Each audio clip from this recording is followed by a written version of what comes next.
As WBZ's Paul Burton reports, they're asking for a payout in the billions. So we call on the white church in Boston to join us in supporting a black reparations movement. Standing in solidarity, clergy leaders from across the city of Boston gathered for an interfaith, multiracial meeting at the Resurrection Lutheran Church in Roxbury, Nubian Square.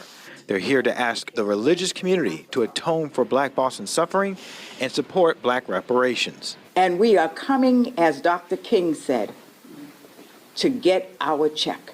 Organizers from the Boston People's Reparation Commission say they're also following up on their demand on the city of Boston for a $15 billion initial payout to begin the process towards repair and reconciliation to the city's black community. $5 billion as initial payment around cash payouts, $5 billion around strengthening our financial institutions, creating a new black bank, $5 billion in terms of addressing issues of the education achievement gap between blacks and whites. In 2022, the Boston City Council and Mayor Michelle Wu offered an official apology for the city's involvement in the transatlantic slave trade. They want their reparations. They want their money. Again, nobody owes you a thing. Nobody owes you a thing. I mean, again, don't you ever get tired of whining and complaining about whatever? Blame everyone else for your problems. Don't you ever get tired of that? You know, again, man, you have to understand that your problems are not reparations. The lack of. Again, you got reparations. You were paid by the government for the most part, man. We have to remember back in 1960, majority of black families were headed by a black man. And again, man, the Democrats got together, they had the welfare state. And again, man, they paid black women to kick their black husbands out of the homes. And that's what happened. And again, we know no matter what race you are, we understand the majority of people in prison, like 70%, came from homes without fathers. Again, we also know that the reason why Asian families do better than whites is because, again, they have the highest level of men in the homes, and they hold themselves up to a high degree, to a high standard. We have to recognize that. And again, they have discipline, they have focus. And again, white people, white families, they do afterwards, and then black families at the bottom. And again, we have to understand that is the way the fatherless homes are. And again, that is what the big problem is. And again, the black community is built on black families.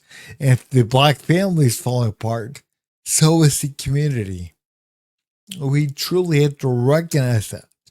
But again, they don't like to look at that. They like to blame everyone else for their problems, except by looking in the mirror, except for that.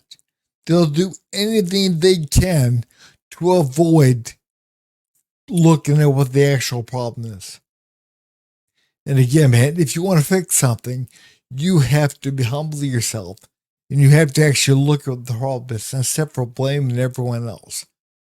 Because again, it's not real. So we still suffer from the trauma of those instances, and even today, dealing with racism.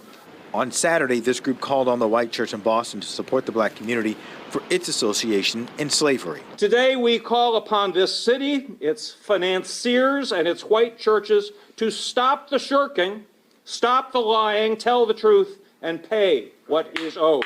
Organizers say the next step is to engage in conversation with white church leadership directly and find a process to help the black community. In Boston, I'm Paul Burton, WBZ News. You've got to buy into the lie that, again, you're traumatized because of slavery. Slavery. No, you're not. No, you are not.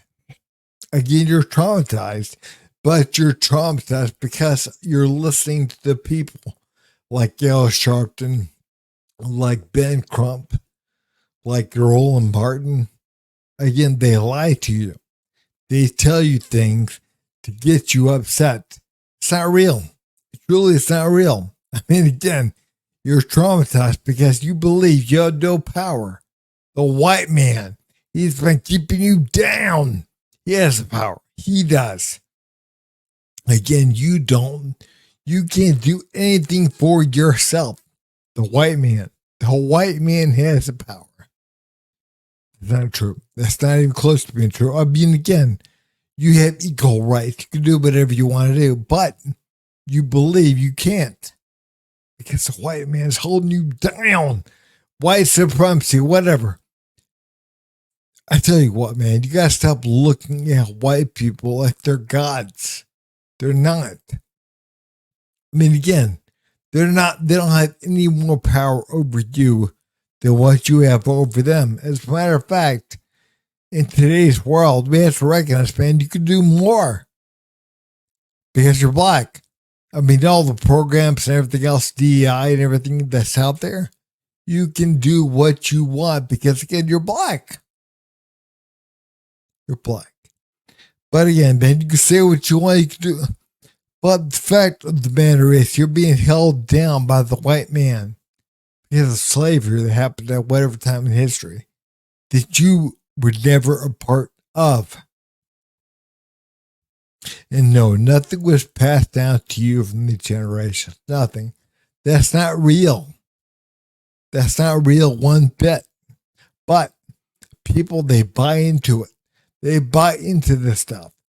And again, the white people that are out there with them saying, give them reparations, whatever. Again, they're not helping anyone. They're not helping anyone. And again, they want to be looked upon as white saviors. They're good white folks helping the black. No. Not one single bit. And, I mean, again, man, there's a difference between doing the right thing and looking like you're doing the right thing. If you're truly trying to help people, you would tell them, you can do it yourself. I had to do it myself. You can do it yourself. But you have so-called men of God up there, white and black, telling them this stuff. It's not real.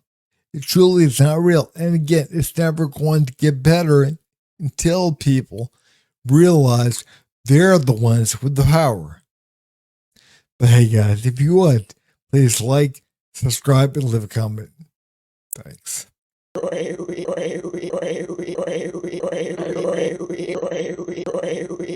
You son of a